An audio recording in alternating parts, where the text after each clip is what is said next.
I plastered the smile on just for you, Mason. I expect that's true since nobody else can see it. Alrighty. Although they can hear it. Yeah. You can hear the smile in somebody's They can hear voice. my Yeah. smile. Unpacking Mormonism is a subsidiary of Daisy Girl Communications, LLC. All content herein is intended for educational purposes only and does not replace the advice or counsel of your personal care provider. We're going to talk about magic underwear today. Ooh, yeah. Or what is commonly known as the garment of the Holy Priesthood, or in Mormondom, just the garment, or G's. We've called them just like a capital G with an S at the end, my G's. We definitely have our own language inside the Mormon culture. But really, our intent today is to kind of dig into the mind control that large organizations can have over an individual based on certain rules or regulations, or in this case, utilizing an article of clothing to control thoughts, decisions, how we view the world, how we experience life. And also, we kind of want to get into how to break free of that, because if you're like me, where this was what was kind of beat into my head from the time I was little, taking the garment off and then wearing tank tops, even just something that would be in the United States considered a cultural norm. It wouldn't be considered, quote unquote, immodest or indecent in most places. And yet, in a way, there's a very real idea that I had porn shoulders. That's kind of the joke in the ex-Mormon world, is that I'm showing my shoulders. Therefore, I am a porn star trying to bring down all the righteous men in the universe. They are sexy porn shoulders. You like my Just shoulders? For the record, yeah, they are pretty sexy. You like them? I'm thinking about getting another tattoo on one of them. What do you think? Oh, wait, that's a whole other episode. Let's not go into that right now. It was odd for me too, because it's what I had grown up with, and just the judgment that we're really taught to have about people's clothing just kind of becomes a part of who you are. And I still struggle with that. I'm trying, but it's how I've always looked at people and how they're dressed and things like that. And so it's a hard change to make, to just allow people to dress the way they want to dress. Well, see, and because I'm female, I feel like I get the judgment, and that's where I struggle. But what you're talking about, Mason, is looking at a female who's dressed in a way that the Mormon church would say that's not appropriate, and you having to kind of challenge that initial judgment of the woman that you're viewing. Is that what you're saying? Yes. I appreciate you being vulnerable. It's something I don't like that I do that. It is also connected with physicality as well. I mean, when you see someone that is dressed nicely or that emphasizes their body, it's, there's feelings that come up physically and mentally or whatever that, you don't have to hold on to those, of course, and I try not to, but that doesn't stop them from coming sometimes.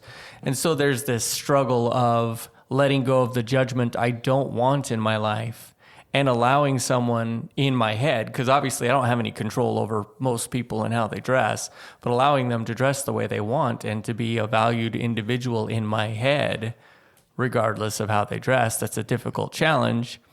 And then separating the sexuality of dress from the whole situation. Well, and we're kind of actually getting ahead of ourselves. So I want to kind of finish out this thought and then go back into the source material and build back up to this, because this is something I think that we really do need to unpack here, especially since it's come up, because what I hear you saying is that, from the time we were little, we were taught that the way a woman dresses influences the man's sexual impulses. And what I would say is that natural sexual arousal is going to happen in all sorts of things. But there's this subtle piece that's going on here is that a man being sexually aroused by a female body is somehow you sinning. And so it's very easy to shift that blame of, well, if she would dress modestly, right, I wouldn't be aroused and therefore having these evil, bad thoughts that make me not worthy in God's eyes. And so we've really done this like mind fuck to our men and women about taking something that is natural and normal, and that we really need to learn how to navigate in ways that don't cause us shame. And our clothing, control of clothing is not where that answer is. And so let's absolutely come back to that. We want to circle back around and really dig into that, because I think that that's part of one of the reasons why this is such an issue and something that we wanted to talk about today. Yeah. So to kind of start, Mason, you prepared some source material. You kind of pulled out some source material, because one of the things that's interesting is that as the Mormon Church is trying to fit into Christianity a little bit more, which has been going on now for the last decade or so, as they're losing members, we're kind of seeing this shift of let's be a little bit more nuanced. Let's not be quite as strict. And so I want to make sure that we kind of talk about, where did this idea come from? Because you and I are not alone in this, especially for people that were Mormon for many years and in our generation. They're going to be able to be like, oh yeah, this is definitely a real thing. But I think for some of the younger generation, maybe not as much. Maybe not, yeah. So Mason, why don't you? Which is a positive thing. I would like to throw that out there. Some of the changes the church is making are positive things. Like I was looking at the For the Strength of Youth pamphlet, and it's much milder. It's much less shaming than I remember it being when I was growing up. I didn't feel shamed growing up, but I certainly have recognized that since some of this process has happened for me. Well, and I want to make sure we point out the reason you didn't necessarily feel the shame growing up was because for you, it was, this is what the prophet said. This is the right thing. I'm going to ignore any feelings I might have about it and just blind obedience. Sure. That there was a level, I'm going to say, what I identify for a lot of people in this is, because it came from the prophet, because it's right, I'm going to spiritually bypass the emotional or the, the feelings. There's another word I'm looking for, so we'll just stick with emotional.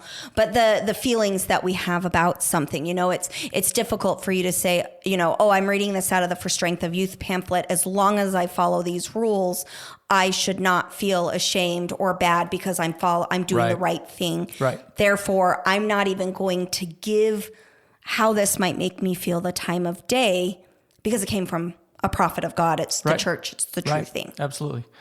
Is there a quote you wanted me to start with? No, well, you started with the First Strength of Youth. Did you want to read that, or did you want to just... There wasn't anything specific that I saw in there. If we get to that, if you're like, what does that say, then I have it pulled up. But there wasn't anything specific in there I thought was incredibly relevant to what we're talking about, partly because you want to focus on the garment and how that made you feel, and not so much on morality and things like that. So we're going to do a podcast upcoming on the law of chastity and sexual purity culture within the church. But our youth really don't get a lot of instructions about the garment because they are not required to wear it. Although we're told, at least when I was growing up, that we needed to dress in a way that would prepare us for the future wearing of that garment. And I've got my foster daughters living with us right now. One of the kiddos that I've been kind of a surrogate mom to here is living with us. And we pulled out my memory books. And as we were flipping through that, I kind of had to chuckle because I dressed very conservatively, but I was watching going, I wonder how I got away with that. Those shorts are too short. Oh, look at that.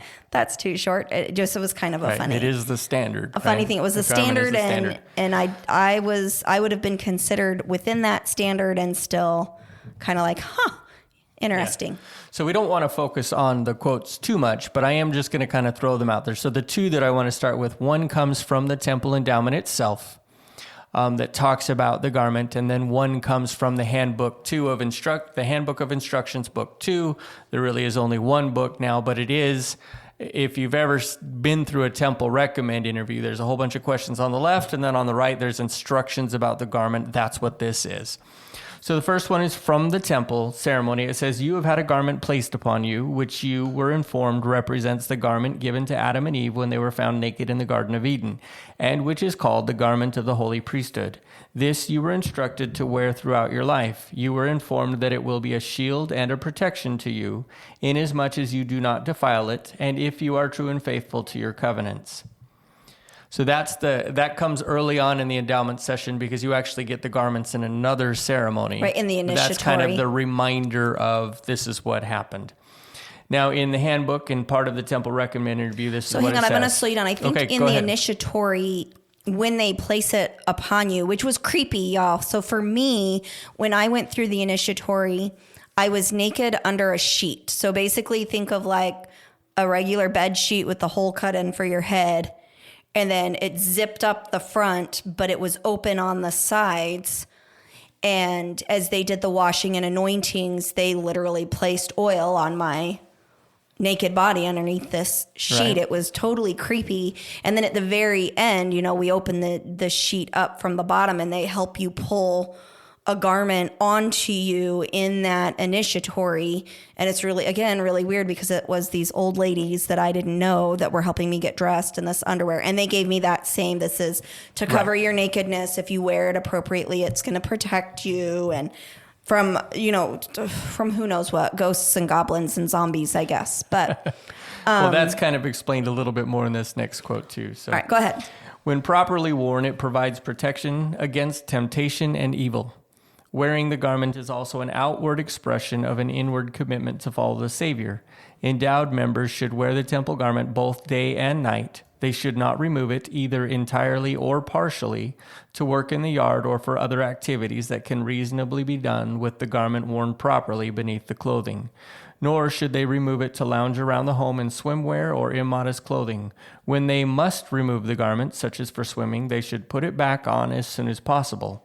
Members should not adjust the garment or wear it contrary to instructions in order to accommodate different styles of clothing, nor should they alter the garment from its authorized design. When two-piece garments are used, both pieces should always be worn. The garment is sacred and should be treated with respect at all times. Garments should be kept off the floor. They should also be kept clean and mended. After garments are washed, they should not be hung in public areas to dry, nor should they be displayed or exposed to the view of people who do not understand its significance." Right. Secret, magic, underwear. Well, and I think one of the big things that you're probably going to get into that is here is that let me go back to this. When they must remove the garment, such as swimming, they should put it back on as soon as possible. Nor should they remove it to lounge around the home in swimwear or immodest clothing. The idea being that the church is now controlling what you do in your own home. It's not just about being immodest in public, it's about being immodest in private as well. Yeah. And that just seems like an incredible overreach that can lead to a lot of the things you're talking about and the struggles that you've had with them, because the church is now controlling that part of my life, that part of your life. And we'll probably get into some of those controls and how that felt. Right. Well, and for me, it became almost an obsessive thing. I wouldn't say it was an obsessive compulsive thing, but maybe there was some compulsion in there as well. So for me, I was told and taught from the time I was little that the garment would be a protection. And we got stories about people who had been, in accidents and they didn't get burned. And so the garment, for those of you who are not Mormon and aren't aware of it, it basically for the woman is a cap sleeve with a scoop neck that covers the majority of cleavage. And then it, is basically a t-shirt. It's kind of like a cap sleeve chemise that you wear underneath your clothing. And then the bottom is knee length shorts, and it's supposed to hit, the end of that garment is supposed to hit just barely above your kneecap or within a couple inches above the kneecap. For a men, the undershirt looks very much like a Hanes white t-shirt. Almost exactly. Right. Yep. And then for the men, it's like a boxer short, but longer, Yep. also down to the knee. And then they've got little lines and V's and L's and whatnot on them, which are the sacred marks that are corresponding marks in the temple, which they've got Masonic, origins. There's the word I'm looking for. Masonic origins that are sewn into the garment. And so one of the things that's really difficult for a woman is that our bodies are very different from one woman to another. Whereas for men, I mean, yes, your bodies are different, but I don't feel Not like to the I same hear, extremes. yeah, I don't feel like I hear from men as many complaints about the discomfort of the garment as I did from women. And maybe that's because I was a woman and women have no issues talking about it. But I know even Mason, for you and I, you've never felt like wearing the garment was uncomfortable or bothersome for you. But from the minute they put them on me in the temple, they were uncomfortable for me. So number one, the initiatory was very triggering for me. Like I was having sexual abuse flashbacks because I've been told from the time I'm little that any touching of the body underneath your clothing is even on top of your clothing. bad, wrong, anything. And while they were not touching my breasts or my private parts, they were definitely close with oil. So I'm all greasy. And then I get, this garment put on me. And one of the things that we didn't know at the time that we know now is I have multiple sclerosis. And so one of the symptoms and one of the early symptoms of multiple sclerosis is difficulty with your body has a difficult time moderating between temperature extremes. Right. And so when I got the garment put on, it was in May. And then Mason, you and I got married in June. And we were in Mesa, Arizona. So it was hot. That's the Phoenix area. Right. For That's those of you that the don't Phoenix area. One of the hottest places in the United States. Right. So it was hot outside. Now for our wedding, it wasn't too bad. We actually had a cooler June day. We got married June 4th. And it was a little bit cooler, but I remember the temperature being really uncomfortable. And even with the air conditioning on in the Mesa Temple, by the time you're done with the temple ceremony, you are wearing your garments, which again cover you basically from your breastbone to your knees in a layer of fabric. Then I have on my regular bra. I believe I had on regular underwear as well because I was menstruating at the time. So just my underwear, I'm already double layered. Then I have the white temple dress that I wore, which goes to the ankles and to your wrist bones, and buttons up all the way up to your throat. I'm wanting to say clavicle, but like it went all the way up. And then I had the sacred robes and aprons. So you've got the robe and the apron, and you've got a veil on your head. And so by the time all is said and done, I'm in how many layers? Sounds like about 4. 4 layers in Phoenix.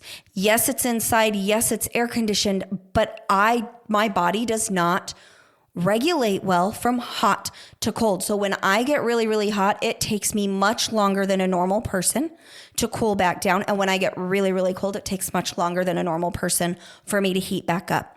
And so I have to be very careful about temperature because I've also, at one point while wearing the garment camping, this was in North Carolina, I got heat stroke. Yeah. Because you're not supposed to take the stupid garment off for things like hiking and camping and outdoor play if it can quote unquote reasonably be worn, which means that when I go hiking, I'm not swimming. Therefore, when I'm hiking, I'm going to be wearing shorts that go below the knee. So for me, that meant capri pants. Like it was capri pants and t-shirts was Aren't a whole lot of options. Right. For There's you not ladies, a lot of options here. And depending on where we're hiking, long pants, of course, but I would be completely covered. And so then you think, okay, now I've got toddlers and I've got to carry toddlers and whatnot. So for me, temperature wise, because we spent the majority of our life in the South, I was always hot. It was always hot and humid. So, when we were up in Pine Top though, they were itchy. Like I also don't like having things against my skin that get wet. So when, you get hot, then I would sweat. And then my garments would stay wet, so I constantly felt wet. Time for a commercial break. We'll be right back. Hey, Billy, why don't we tell them what we're about, man? So we're here to welcome you to the Madhouse Chronicles. It's a talk show with myself, Billy Morrison. And me, Ozzy Osbourne. This man, Prince of Darkness. And we watch and react to the maddest internet clips. What do we discuss, Ozzy? Drugs, rock and roll, aliens, all that kind of shit. Drugs, rock and roll, aliens, and all that kinds of shit. Come and join Ozzy and myself. Visit osbornemediahouse.com to get special access to... Come on! What do you say? Do you think it's the wildest show on the internet? Oh.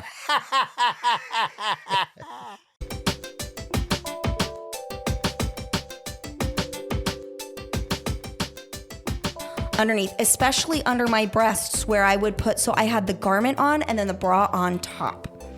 And the reason I chose to wear the bra on top was because those little marks, there was a little square mark, so think an L and a V, right on my nipples. Yeah.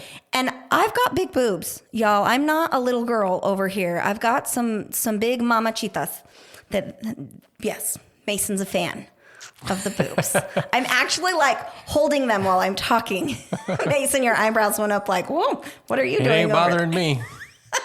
So anyway, but because I have large breasts, if I wore the bra under the garment, then it didn't matter what shirt I wore. You would see the little L and the V.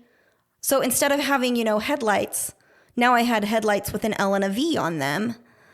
And that was bad. And then I would get ridiculed. I would have people say, hey, I can see the garments underneath your clothes. And that's apparently a bad thing. And so for me, I began to obsess about the garment because it didn't seem to matter how I wore them. I was physically uncomfortable or I had unsolicited comments about my underwear. Right. And one of the things that's been very interesting to me as I've walked away from Mormonism is how much time I spent thinking about my underwear during my years since going through the temple until I took the garment off.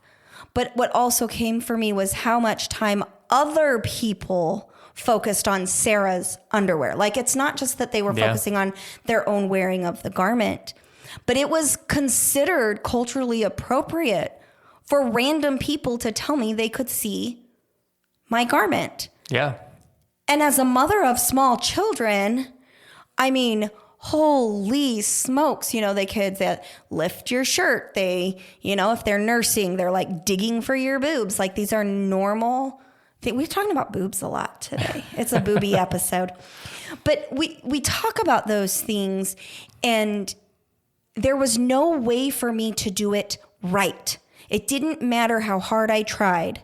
Somebody was going to comment, including my husband. Mason, love you. Yeah. But including my husband, that my clothing choices were most likely not appropriate or there was an issue with them because my garment was visible.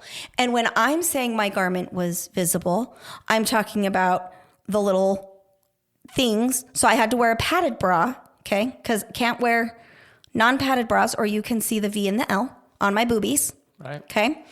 Around the neckline, unless I was wearing a t-shirt that came up to my throat with longer sleeves, you could, as I'm holding a kid or I'm doing dishes or whatever, you're going to get a flash, just like a bra strap. Just think of a bra strap. Right.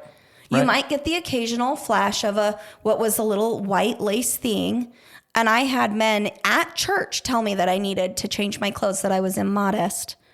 One that went so far to let me know that it gave him inappropriate thoughts. And I was like, ooh, creepy that now you're telling me that you're thinking about me sexually and your wife is right there and my husband is right there. Creepy. Yeah. Or skirts. One of the challenges with skirts is if they didn't come down mid-shin or lower, I worked in the primary. Right, so, you would flash them. Yeah. Right, they would flash, they would get raised. Or I would be out on a windy day and they would lift. And if somebody saw them, I was treating the garment inappropriately and it was my fault. Yeah. So it really became something I obsessed over. Well, and I think a lot of people, they're telling others that I can see your garments strictly out of a, hey, just wanted you to know so that you can fix that. But I'm sure there's others too that are just the police. But ultimately, like for instance, when I told you that, it was really just, hey, you can see it. I just want you to be aware so that you can do something about it if you feel that's appropriate. I'm going to challenge you. It was, I can see them. You need to fix it. You need to fix it. Right. You're right. Absolutely. But it wasn't ever out of malice, but I also never really thought about how difficult it was for you or any other woman to keep their garments hidden. That wasn't, because it wasn't really an issue for me. I never really extrapolated that it would be an issue for someone else, particularly women, females, because of just the way that they fit. And the standard is different for men and women, because for a man, you can see that if they wear the crew cut, it's normal for you to see around the neckline, and that's fine. Or if it's a little longer on your sleeves, it's no big deal for a man's garments to peek out outside of the neck of the shirt or the sleeve of the shirt. Right. And I think or the shorts. But for a woman, that speaks to what you're talking about, that we're doing some blame shifting there, that because it doesn't matter, I guess it doesn't matter if a woman gets turned on by my garments, and maybe that would never happen, but it does matter because a man might get turned on by your garments. Now we have a problem, and it's all blame shifting. So it's There's one other quote here, if you are ready for it. Okay. Well, there's actually two, but I found this interesting. This is from Spencer W. Kimball. I decided to read the whole thing instead of just the half piece that I read to you earlier. He says, this is way back in 1948, temple garments afford protection. I am sure one could go to extreme in worshiping the cloth of which the garment is made. Wait. We can pray to the cloth? Right. He's saying that's an extreme. Wow. Right? Who said this? Spencer Kimball. Oh, God. But one could also go to the other extreme. Though generally I think our protection is a mental, spiritual, moral one, yet I am convinced that there could be and undoubtedly have been many cases where there has been, through faith, an actual physical protection, so we must not minimize that possibility. And I think that really, again, this is about control. If you can get people to believe that their underwear is going to protect them spiritually and physically, you have them more concerned about not wearing them than just wearing them because they're part of a covenant that they've made. I think the way that I wrote this down is that instead of having a strong desire to just follow the covenants that I've made, and wearing the garment is part of that, what I really get and what I see from a lot of people is there's a fear of breaking the covenants. Right. So rather than I'm just doing this because I really want to do this, it's I'm doing this because I don't want to make a mistake that would then lead to me getting hurt. Right. Like somehow that's the reality, and it just isn't. Well, but that's the thought process. For me, I remember thinking things like, I'm really, really hot. If I take the garment off, I'm going to be less patient with my kids. I'm going to yell at them more often. Right. I'm going to have a hard time sticking to our budget. So when I start thinking about, okay, what are Sarah's weaknesses?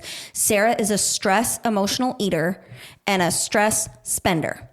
And those are two of the areas of my life where I would say, Mason, you and I have had some arguments with the spending, not so much the eating. But that when I would get stressed out and whatnot, I might overspend. Now, when I'm talking about overspending, I'm not talking about killing us or putting us into horrible financial situations, but where we were uncomfortable and making ends meet was more difficult because I may have, instead of buying a new pair of shoes, I'll go out and get 3 new pairs of shoes and come home with they were on sale. And I had to really learn about it doesn't matter how much you save, it matters how much you spent. Right. And that was difficult for me. But there was the idea of any of those weaknesses were driven as those were temptations from Satan. Right. And so if I wear my garment, I'm going to be protected from those temptations. You know, things like if you're wearing the garment correctly, maybe you won't get aroused as much. Like I know that there was a lot of, if you cover the garment, then, you know, sexually you're not going to be as desirable to really evil people. And one of the things that, you know, was really interesting to me is when I look at sexual abuse, or, you know, trigger warning here, but rape and, criminal sexual acts against people, the numbers within Mormonism are slightly higher, which is not abnormal for there to be higher sexual abuse issues in close-knit communities such as Mormonism. Right. But if the garment is supposed to be a protection, why do we have all of these victims? You know, and if we think about even, you know, child victims, well, most of the male perpetrators were probably wearing their garment at the time. And so there's no evidence at all that demonstrates. It's what Kimball said is more of an internal faith thing, which means that it's a story I'm telling myself to keep myself in line. We're not talking about the wearing of this extra layer of clothing is actually going to help you make better decisions. It's more a token that if you believe that it will, maybe it will. But for me, again, it became something that I obsessed over. And I remember as a little kid hearing my mom say, oh, I just feel so exposed. I don't feel like I have as much control in my life when I take the garment off. And one of the things that's really interesting is that's normal. If you've been told from the time you're little that this piece of fabric is vital to your well-being, when you take it off, your brain is like, whoa, that's not good. Put it back on. And you get those amygdala warning signals.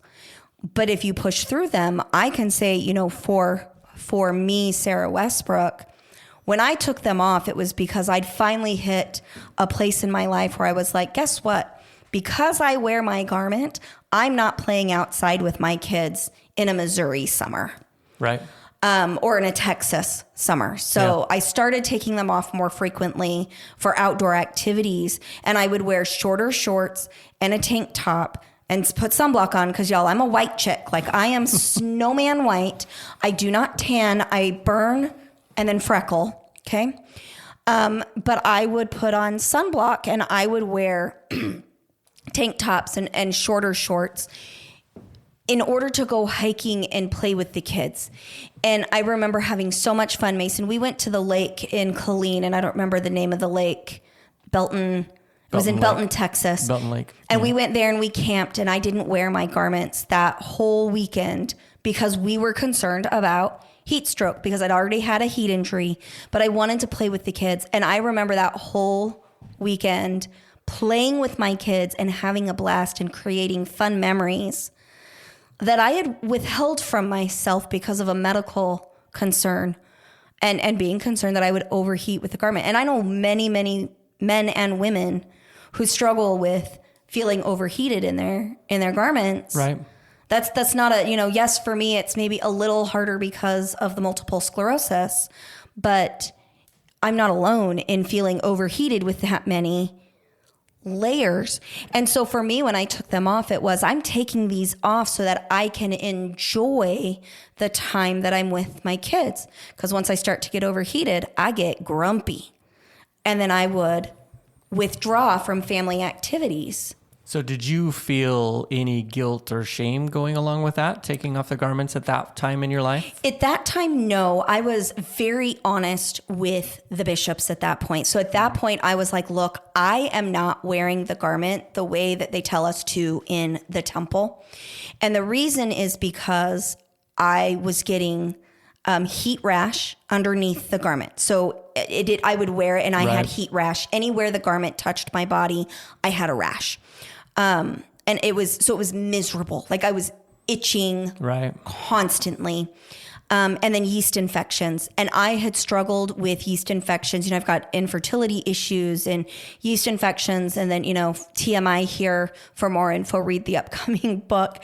But when I started my period as a youth, I I bled way too much. So I would start my period and I would never stop bleeding. So I remember having one period that lasted 16 weeks and I was super anemic and weak and dehydrated because I was bleeding too much. And my dad would not allow me to take birth control pills to regulate my menstrual cycle because if a girl took birth control pills before she was married, it was like giving her permission to have sex. That was his mindset. His thought process. And so, Mason, when you and I got married, I was pretty sick. And after we got married and I went on birth control and we got my periods regulated, I felt a lot better. But when we're trying to get pregnant, obviously I'm not taking birth control pills. And so things like menstruating for weeks on end with the garment, it got tedious to have that many extra layers, one extra layer that I would bleed through and have to clean up and one extra layer. I was constantly sweaty. I was constantly self-conscious about BO because the garment wouldn't dry. And we were living in South and Central Texas for a good portion of that. And then North Carolina, that's where we spent the majority of your military career was Texas and North Carolina. And so by the time I took them off, I was so sick and tired of being sick from wearing them that I remember when I told the bishop here, you were the bishop in Texas, so you knew, and I didn't feel like I had to tell you about it because you already knew. But when we moved to Missouri and I had my Temple Recommend interview, I remember telling the bishop and the stake president, gratefully, neither of them gave me too much grief about it. I know that the bishop said, if it's a medical issue, then fine, and didn't ask me any other questions. But the stake president said, I want to make sure that you have tried all of the fabrics and all of the cuts available to you before you decide to remove it for medical reasons. So let's take a quick commercial break. Unpacking Mormonism will be right back. Chicken tacos should only be trusted to chicken professionals. That's where we come in. Introducing Zaxby's new chicken finger tacos. One comes with pico de gallo and creamy chipotle ranch. And the other comes with bacon, lettuce, tomato, and avocado ranch. Chicken experts since 1990. Chicken taco experts since now. Order yours today in the Zax Rewards app. Woo, saucy! Zaxby's.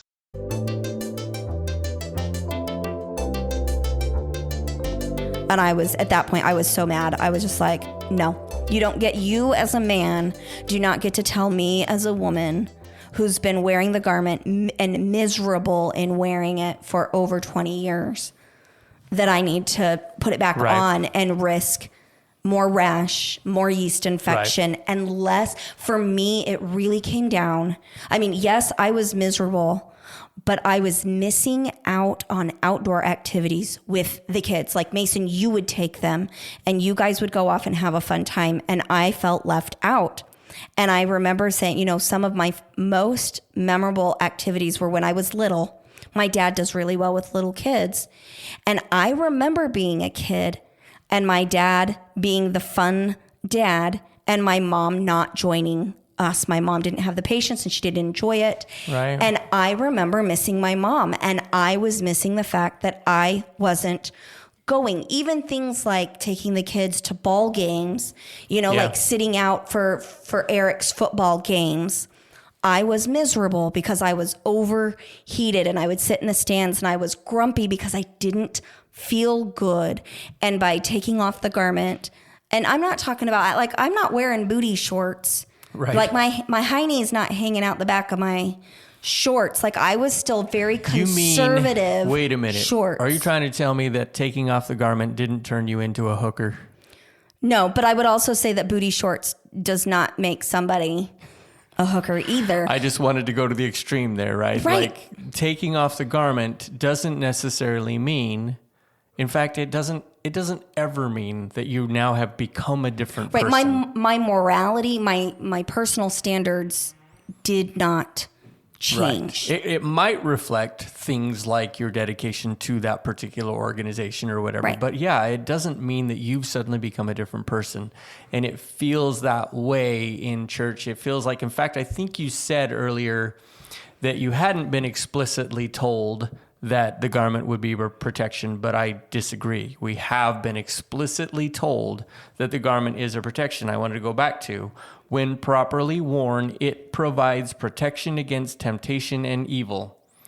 And so I don't think you get more explicit than that. Right. It is a protection against temptation and evil. And so it's easy to extrapolate from that. If I'm not wearing my garment, now I'm more susceptible to wickedness and evil, which isn't necessarily the case, but it's easy to make that switch in the way that the wording is. Right. Well, and for me, what that translated into is I would take the garment off, and then driving to and from the football game, we'll say for Eric, I was terrified we were going to get in a car accident because I wasn't wearing the garment. Right. If I'd had it on, then it would be okay. But since I don't have it on, I'm probably going to get in a car accident now. Right. Which logically, like when I stepped away, I was like, that's ridiculous. Like I was just at risk for motor vehicle accidents. Right. Your with or risk without it for on. an MBA did not increase because you didn't have your garments on. Right. And my driving style was the same. Yeah. And then the other thing, though, that really gets me is that with the garment, women were shaming women. Like I remember talking to people and saying, how do you wear that with your garments? Not even thinking how condescending that would sound, because I could watch people like tuck their garments here or pull them up a little higher and, blah, blah, blah. And so it was like, how are you wearing that? Or just the gossip or looking for the garment line. Yeah. Like, oh, I know, brother or sister so-and-so are having a hard time. Oh, look, they're not wearing their garment because What's going on there? What's going on there? And so just the amount of time that Sarah Westbrook personally spent thinking about my own underwear and other people's underwear is crazy. Like there's so many other things I could have done with that, but I know I'm not alone in that because we feel justified in doing it. We feel justified in looking for, it's almost a joke for BYU looking for the garment lines. Oh, well, that's somebody that's okay to marry, right? It's right. Because if you wear the garment, feel justified in doing it. Well, did you share that one, the quote about? No, I was going to get to that one here in a second. Why don't you share that one real quick? So I'll just read this. It's a few years ago in a seminar for new temple presidents and matrons, Elder James E. Faust, then of the Quorum of the 12 Apostles, told about his being called to serve as a general authority.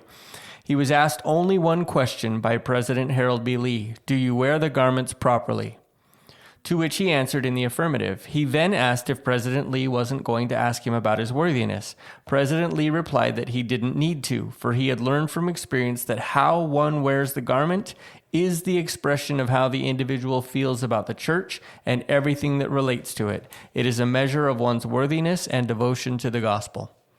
Right. And so what would happen is if you're wearing your garment, so I'm looking for a husband, you're a returned missionary, I can see. So this is kind of where, like, for the girl, it's like, oh, good, he's wearing his garment. That means he's a quote unquote worthy righteous priesthood holder because I can see the seam at the neck or the seam at the sleeves, right?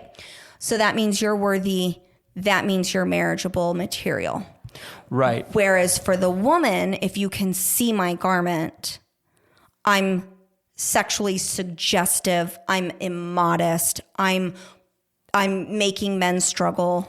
You're wearing clothing that is too tight. That's too tight or too revealing or too white. You can see through it. Yeah.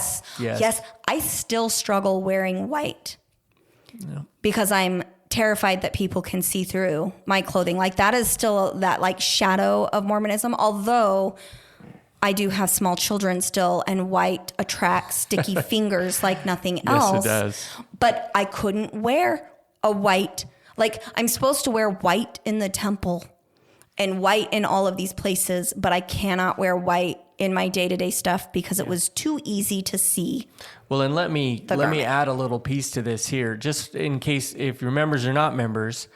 The only time that you are specifically told not to wear your garments in this church, after you've gone to the temple, the only time you are told not to wear them is if you get excommunicated from the church. You can go on probation, you can be disfellowshipped, all of those things, and you are told to still wear your garments. So the idea that it is an expression of your worthiness is faulty, because if you've been to the temple, you wear your garments. Right. Whether you're struggling or not, whether you're committed to the church or not, you wear your garments until you get to the point like you did where you're ready to just step away from the church completely. You wear your garments. So it's a stupid idea that because someone has their garments on, they're a faithful, righteous person. Could it mean that? Yeah. Does it mean that? Absolutely not. Well, and I want to point out here, because one of the things that was very interesting to me is I stopped wearing mine for medical reasons before I left the church. Right. But one of the things that I've heard family members say about me is that if I had not removed my garments, I would not have been susceptible to the anti-Mormon stuff. Therefore, I would still be a member. Right. Absolutely. You screwed yourself. I screwed myself because I preferred to enjoy my kids rather than have an itchy crotch and an itchy belly and heat stroke. Yep, you messed that one up. I really Our messed lives it would be completely different if you hadn't done that. Well, and one of the things here that's really difficult is that the Mormon culture is such that if you're wearing the garment and you're covering up your body, you're perceived to be better than those who do not. Yeah. You're more righteous, you're more desirable, but you're not necessarily more beautiful, which is kind of a funny thing. It's more that you're the type of person that is going to qualify as an eternal companion. Right. And the messaging is really, really toxic. The idea that if somebody sees my shoulders, I'm not as good of a person to spend eternity with is really toxic thinking. And we say that, oh, well, that's not what the church says anymore and whatnot, but we have this talk from General Conference, and Mason, you're going to play a clip from it. This is from just a couple of weeks ago, where I'm going to have you listen to this, but it's the idea that somebody who is physically beautiful is going to cover up less, and somebody who is not as physically beautiful is going to cover up more, and it's those people that you want to seek out as your eternal companion. Go ahead, Mason. At least that's how I interpreted it. Yeah, so this is from Gerritt W. Gong. He's one of the 12 apostles, and the timestamp here is 6:12. It's ministering is the name of the talk, but I'll have that in the notes as well. Convert was ministered to by personal example. As a young man, he said he spent his days lounging at the beach. One day he said, I saw an attractive girl in a modest swimsuit. Amazed, he went to ask why such an attractive girl would wear such a modest swimsuit. She was a member of the Church of Jesus Christ of Latter-day Saints and asked with a smile, would you like to come to church Sunday? He said yes. So how... Number one, this story cannot be true. Because any man walking up to a woman and saying, wow, you are so beautiful, and your swimsuit is modest. This is a young man. Man. Dude, you're going to get your ass kicked on the beach, okay? You are too gorgeous to be in a modest swimsuit. Now, number one, let's define modest. I know for Mormon modesty, our youth, male and female, are not allowed to swim unless they have a t-shirt on covering their swimsuit. That is the standard, at least in our ward here. When our kids go to the swim party, they have to wear t-shirts. I don't think that's true anymore, but I have no doubt it was at some point in time. No, I mean, since we've moved to Missouri, that was the rule that they had to have a t-shirt on. But I know when I was growing up, it was a one piece. It didn't matter what the cut of the one piece was. It was showing the belly that was the problem. Now, as a mother, I went to a two piece, and that became a lot more popular in Mormondom because the two pieces had the longer shorts or the longer, like the tank but a bikini would absolutely, any kind of bikini in Mormondom would be frowned upon. A tankini is fine as long as you're covering everything. But I know that growing up, I was to have all of my breasts covered, my entire bottom covered, and my belly button covered. That constituted a quote unquote modest bathing suit, and that showing any other skin was sexually suggestive to the men around me that I was swimming with. Those were my two options. It was, if you're not covered in this way, you are being sexually suggestive to the men that are at the pool where you are. Right. Because that 1 inch of skin difference is the difference between you getting an erection or not. Well, and again, to just come back to that, like, whether or not you agree that is sexually suggestive is not the point here. I'm sure that there's people with, like, some of us really appreciate modesty, and some of us, we recognize it just doesn't matter very much. But so whether or not that's the case, this, again, it's blame shifting. You're wearing something provocative, quote unquote, and that makes you responsible for my normal physiological response. Oh, as a 13, 15, 16-year-old boy, I've seen a cute girl, and so I get an erection.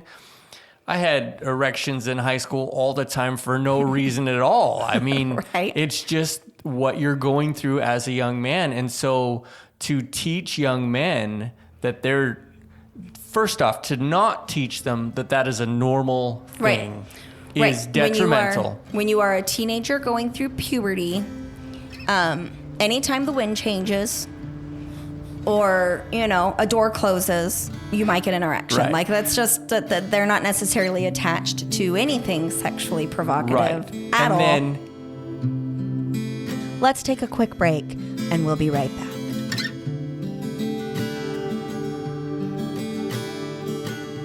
Introducing Zaxby's new chicken finger tacos. One with pico and creamy chipotle ranch, and the other with bacon and avocado ranch.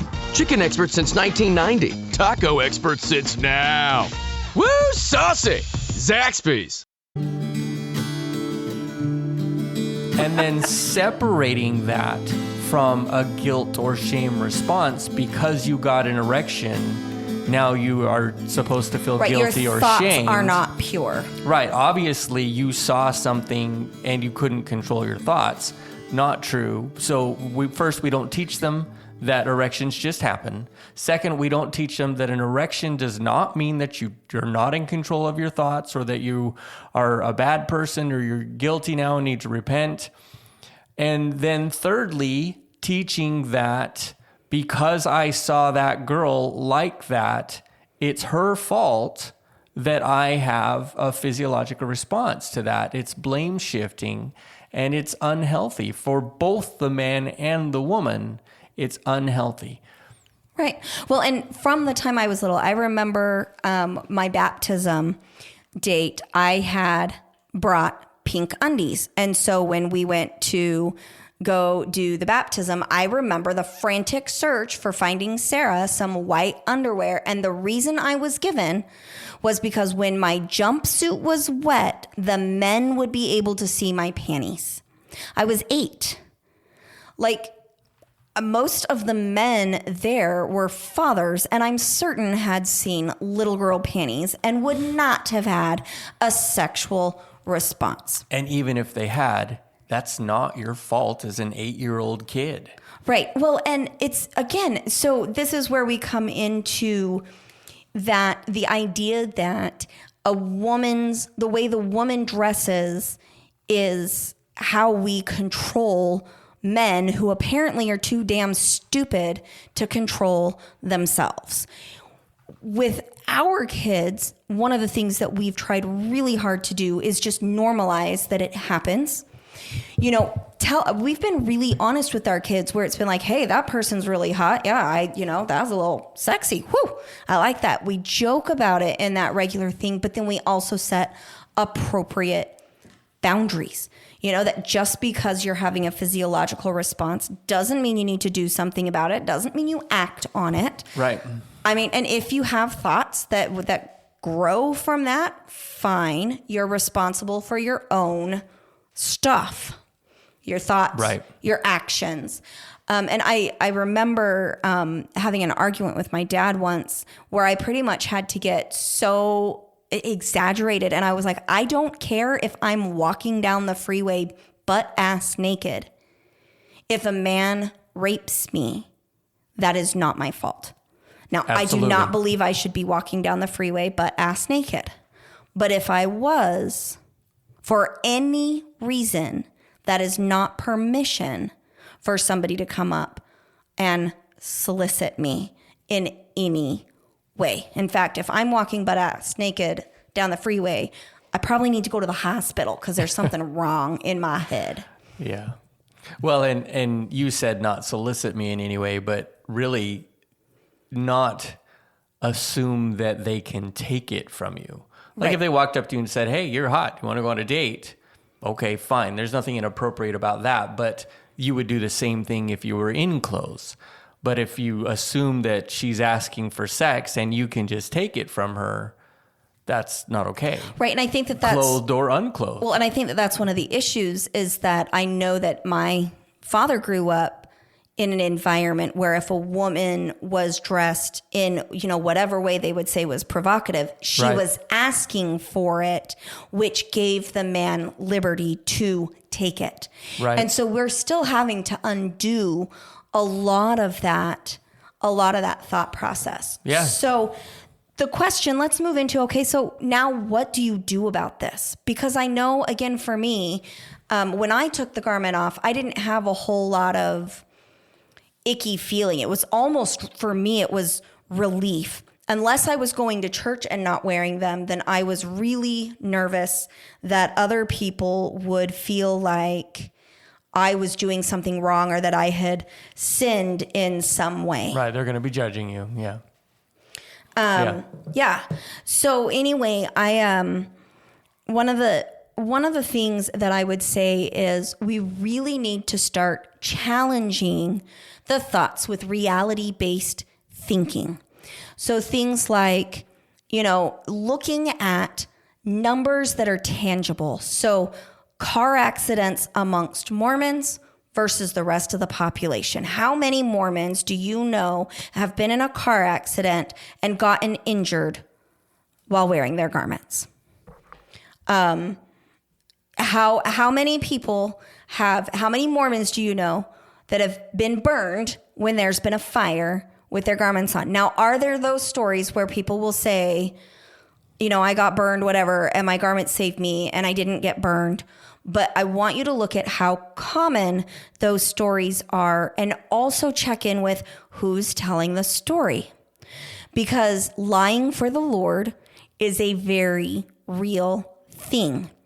So if you're struggling with those stories, maybe get a hold of, you know, a nurse at an ER and ask them if they see that the garment stops physical injury in their trauma 1 patients. Because my guess is the answer is going to be more common than not, no, I've cut that goofy underwear off many a people. Right? Right. The other thing would be to look at things like how many people do you know that have been wearing their garment and had a marital affair, or stole, or committed fraud, or lied, or done these things. If the garment actually is a protection, why isn't it working? And I know that the mental gymnastics is going to be, they must be wearing it wrong. They must be doing something wrong. But you're going to start to recognize patterns. So anyway, I really want you to dig into that reality-based, tangible evidence, not the stories that are supposed to be faith promoting, but stories based in reality. Like, get on your phone and put in how many Mormons have been in car accidents. Like, I don't even know what you're going to get. Right. You'd probably have to just like The only way you could probably do that is like, what is the fatality rate in car accidents in the United States, and what is the fatality rate in Utah? Right. And you'd probably find that there's no significant difference. Right. And that we're not saying that on occasion someone might feel miraculously protected, and they might attribute that to their garments or to their worthiness or whatever. Anyone is welcome to do that. That's their right. But it doesn't mean that that is the reality of what happened. And so, yeah, you'd probably, if you really wanted to look that up, you'd have to do that. But even recently in General Conference, there was a quote that says, maybe it wasn't in General Conference. Maybe I'll see if I can find the quote, but that focusing on the history of the church is not okay if it takes someone away from the covenants that are life-saving. That kind of thing. So the church is not very good at reality-based thinking. Yeah. And that's kind of demonstrated in this situation as well. Well, and so simple things like look around you at moms who wear shorts and tank tops, and moms around you who wear the garment. And how many moms in tank tops are beating their kids versus how many moms in garments? Right. Like, let's start challenging that thinking with evidence. Number two is, and this is where it gets really hard, and a lot of what we call exposure therapy is going to be really important. And that is where if you've chosen to take the garment off and you're feeling uncomfortable, wear something that makes you comfortable and go out and see how it feels. See what comments you get. Now, the only time I've gotten negative comments about my shoulders or my thighs showing has been when I've been around my true believing Mormon family. I've actually been told we'd really appreciate it if you didn't wear tank tops over to our house because it's a bad example for our kids. That was a great way to make sure that I didn't go to their house anymore because my shoulders, in what way does my shoulders being exposed, how is that bad for a child? Like, we've really got to dig in and ask those questions and challenge them. Right. Well, and that's a multifaceted issue there. Mostly the struggle is that it comes from a place of them not understanding you, them not taking the time to try to understand you. Like, if I don't want somebody to wear their swimsuit into my house when we're not swimming, I feel completely justified in asking you not to do that. But I want to be able to understand. If you tell me, well, I want to wear my swimsuit, I would hope that what I'm going to ask is, can you help me understand why that matters to you? What's going on?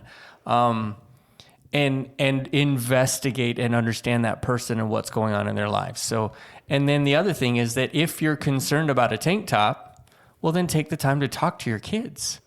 Say, hey, Sarah doesn't believe in the church anymore. She'll probably wear a tank top over. I just want you guys to know that that's not part of our standard or rules here, but it doesn't make you less valuable. Yeah. Use it as an opportunity to teach a lesson that is positive for everyone. Yeah. Well, and in closing, something that I really want to share a story. I have a really good friend, that she's been one of my closest friends. She's been on the show. In my book, she goes by Finn. In real life, she goes by Danny.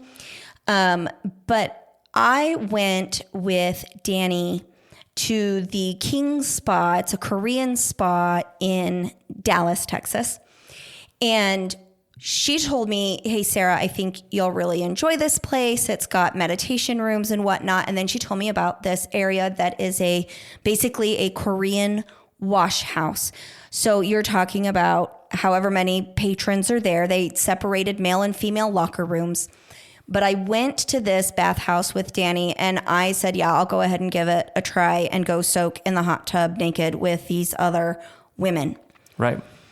For me, it was one of the most healing things I have ever experienced because what I was surrounded by were women who were comfortable in their skin And women were all shapes and sizes, Right. all life phases. We had young girls that were perky and, everything was still firm, and older ladies. I saw C-section scars. I saw plastic surgery scars. I saw, people with cellulite. I saw people that were fit with six packs. I mean, every shape and size imaginable. And I'm in Dallas, so we had, most ethnicities represented in that area Also, as well. And we sat in the hot tub and we laughed. I didn't see anybody judging. I didn't see or hear anybody making rude comments about anybody else's body in that space. People were there for cleaning and healing themselves physically and in their soul. It is still a place that I love to go to for refuge when I start feeling bad about my body, which is going to be probably a lifelong struggle, because this isn't just an issue in the Mormon church. The way that society views how a woman's body is supposed to look is toxic. This bikini culture is unrealistic. And so for those of us who have had babies and eat chocolate brownies on the weekends and don't have that perfectly fit, airbrushed, photoshopped body, we can be really, really hard on ourselves. Yeah, the Nagoskis call it the bikini industrial complex.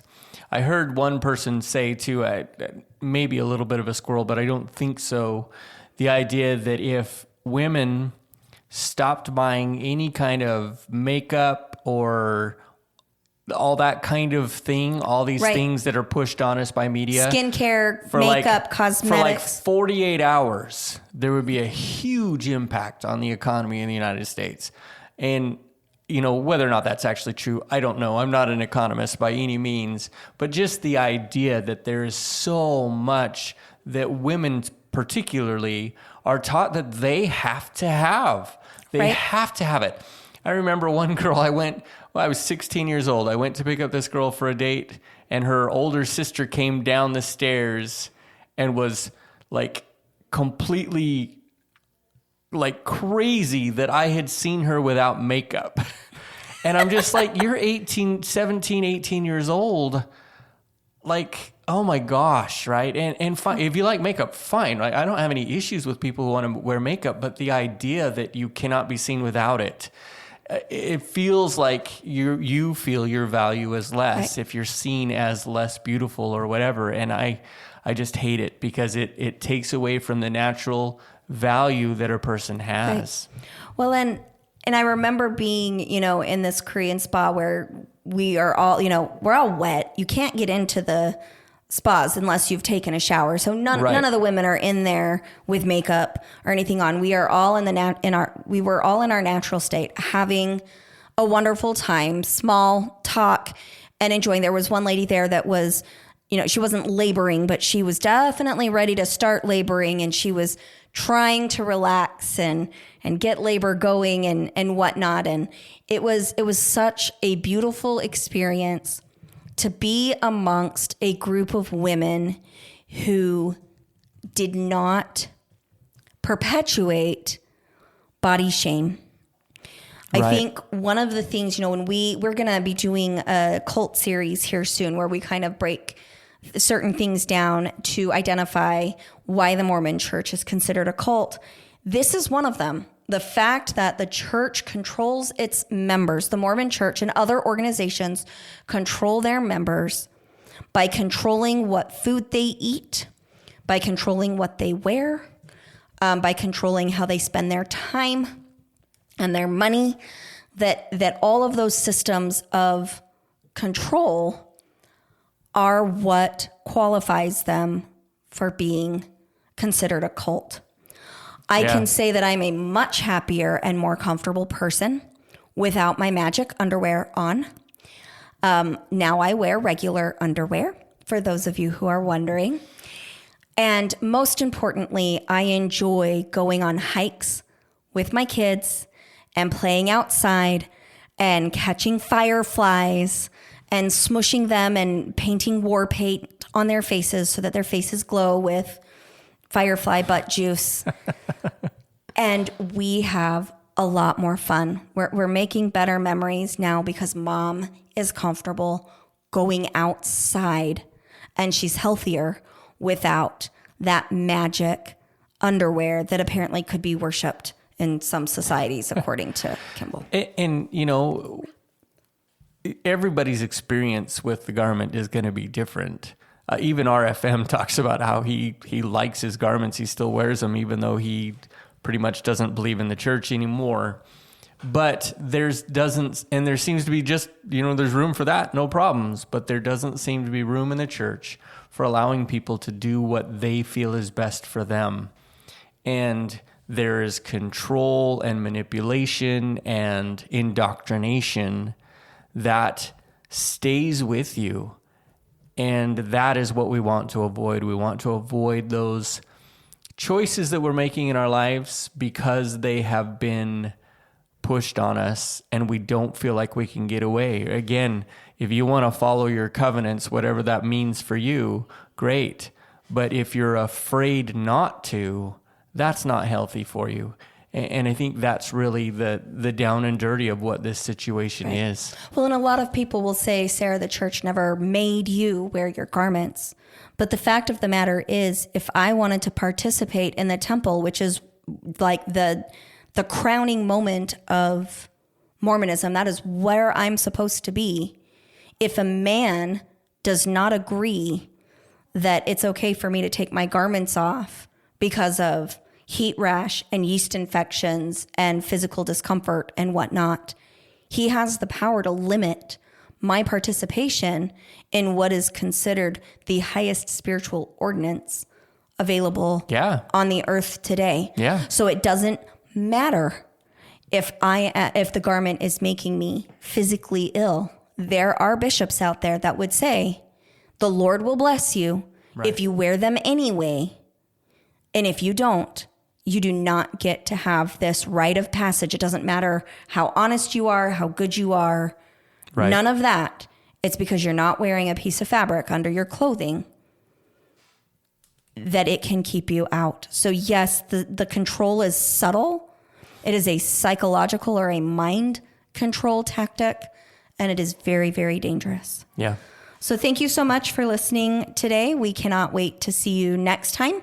Also, keep in mind that our Thursdays break with Sarah, where you can ask questions about past episodes, will be airing for the first time on May 11th, and we will get more information to you as it comes out. Thanks so much. May 11th. Hold on. I think you have that date wrong. Oh, never mind. It's May 11th. Okay. I am always right. You're always right. I'm sorry. Always right. I apologize for Don't even ask doubting me questions. you. I apologize for even doubting you. All right. I don't know what I was thinking. See you next time. Thank you, guys. Bye-bye. Today's episode was hosted by Sarah and Mason Westbrook, produced by Daisy Girl Communications and Alex Vidalis. We would love to see you on our Unpacking Mormonism and Other Religious Trauma Facebook page.